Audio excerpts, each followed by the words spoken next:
The Mekong Delta, 1969. In the dark, the Viet Cong are hunting a ghost. They don't know his name. They've never seen his face. They know only this. He comes at night. He never misses. And he kills from 900 meters away. Right now, he stands on the deck of a rocking boat, a rifle raised toward a tree, a kilometer away in the dark. One shot. A body falls. Number 109, a record no American sniper would break for 40 years. Then the deadliest marksman America ever produced set down his rifle and vanished. A man the whole world should know, and almost no one does. Baldwinsville, New York, 1943. A 10-year-old boy walks into the woods alone, the way he does every day now. At home, there's nothing for him.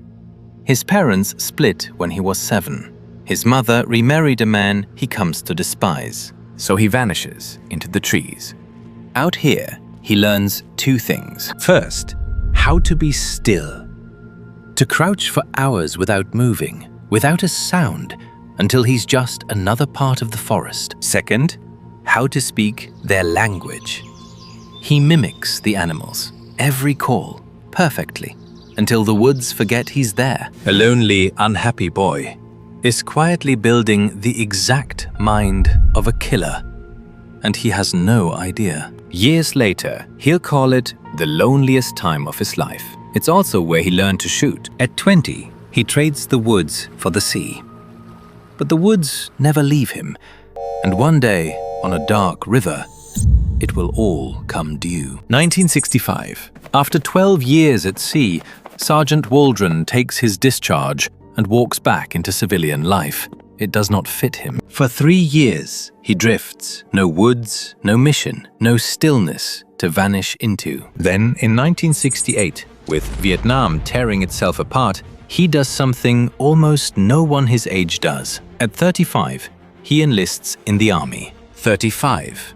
And he's throwing himself out of airplanes for his jump wings. Most men his age are raising families. He's starting over.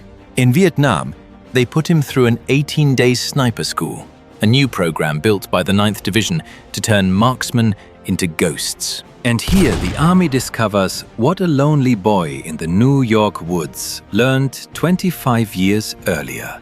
He does not miss. They start calling him Daniel Boone, the frontier marksman reborn in the jungle. January 1969. He graduates, and they send him to the strangest front of the whole war, a world of black rivers and brown water boats, the Mekong Delta. The Mekong Delta, 1969.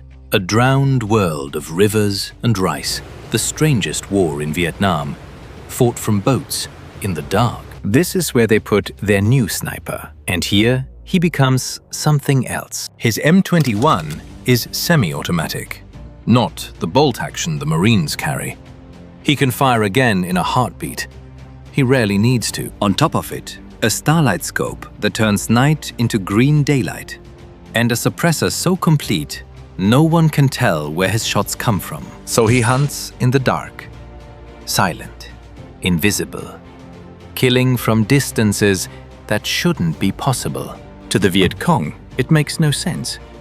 Men die one by one, no sound, no shooter. They decide it's a ghost. In months, the division's snipers take over 900 lives, more than 1 in 10. So they do the only thing left.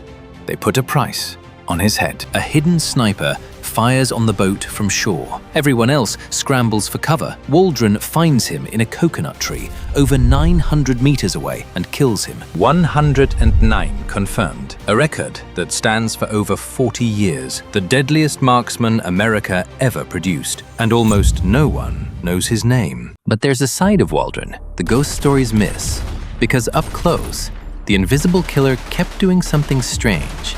He ran toward the fire. His company is caught resupplying when 40 Viet Cong open up at once. A sniper's instinct is to vanish. Waldron does the opposite. He exposes himself to the barrage and breaks the ambush apart. 3 nights later, Alone in the night position, he holds off an enemy force for over 3 hours before he's forced back. 11 of them never leave. February.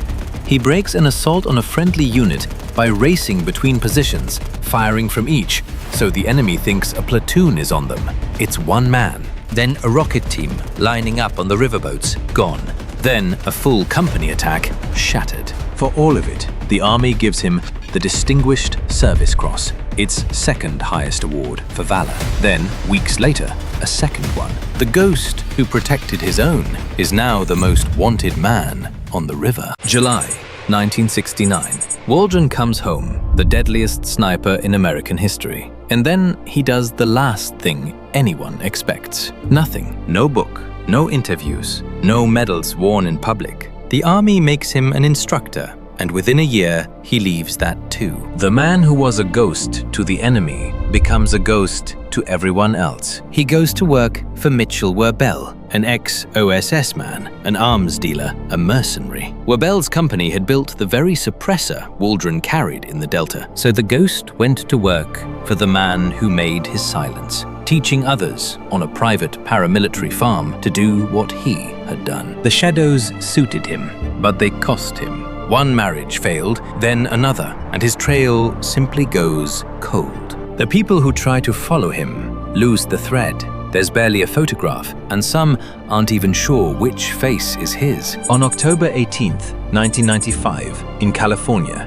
Adelbert Waldron died of a heart attack. He was 62. Almost no one noticed. He was still the deadliest marksman. His record would stand for 42 years. The world knows the words American sniper. Almost no one knows his name. But one man who studied every sniper of the war left him a line. In the Mekong Delta, the darkness belonged to Bert Waldron. He never wanted to be found, but after all these years in the dark, this one deserves to be. If you'd never heard the name Adelbert Waldron until today, that's the exact problem this channel exists to fix.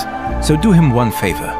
Drop his name in the comments and tell us, should a ghost like this be remembered, or did he earn his silence? One more ghost worth knowing. North Korea sent 31 men to kill a president. Only one chose to live. Watch it next, on screen now.